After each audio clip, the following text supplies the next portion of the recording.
Um, so we came up with this plan about 5 months ago when I was in the midst of starting a bicycle and surf company and was trying to figure out exactly how to reach my market audience, and was very thrown off by the costs of some of the trade shows nationally where any athletic company really needs to be to get acknowledged. And then I looked into it and considered the Boston Bike Show, but then found out that it had not happened in 6 years. So basically, I felt obligated to bring back a bike and alternative transportation expo to New England. And that's what we have brought. And it's May 7th and May 8th in Somerville at Arts at the Armory, which is a brand new facility right outside of Davis Square. They recently won several awards in Boston for a new art and performance space. That was through the Boston Phoenix and then also the Boston Globe. And if, Megan, you can go to the info and the map page. Go to the event map.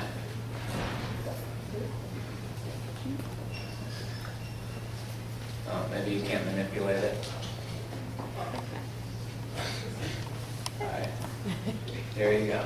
So this is the space we have to work with. And we initially found over 100 companies in the region that could possibly exhibit just as product builders or bike frame builders. And we ended up getting around 30 companies, and those will be hosted in the main room of Arts at the Armory. And in the side gallery we have a collection of bicycle committees throughout the state that are going to be meeting both mornings at Saturday and Sunday for 3 hours to talk about some of the initiatives they've had in each of their towns. As well, in the cafe, which is in the front, we have a lot of the advocacy programs throughout the state, including Boston Bikes and Mass Bikes, Green Street Initiatives, the Boston Cycling Union, and Trump, which is, they're going to be presenting hour-long presentations on bicycle safety and then bicycle advocacy in the city and around the state.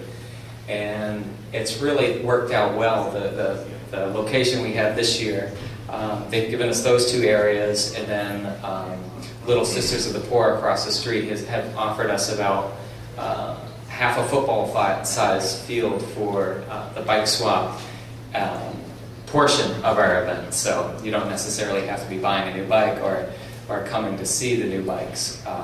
You can bring your existing bike and maybe get some parts to fix it up and be part of the new bike season, which I should mention, May is National Bike Month, so we're a feature of that. And one of the elements that we found was that there was no real collaboration around a lot of the events happening in May.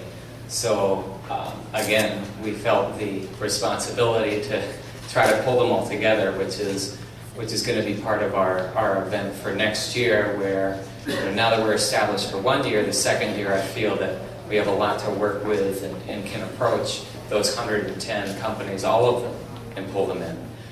So the plan for next year is to exhibit over 100 companies in the high school, which is 2 blocks down on Highland Avenue, and then have all of the advocacy programs do their presentations, but at Arts at the Armory using that incredible exhibitor hall, and then a night program at the Somerville Theater with bicycle films in their theater program, and then in their concert hall they have live music.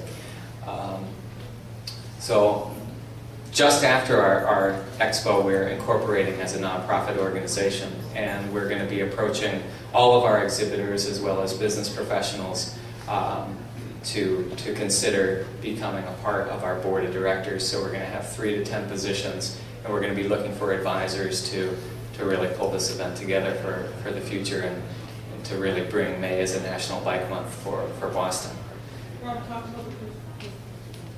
Oh, yeah, so we have that whole presentation. This is on the website. Our website's doing really well. Megan up there has our IT professional. Hey, Megan.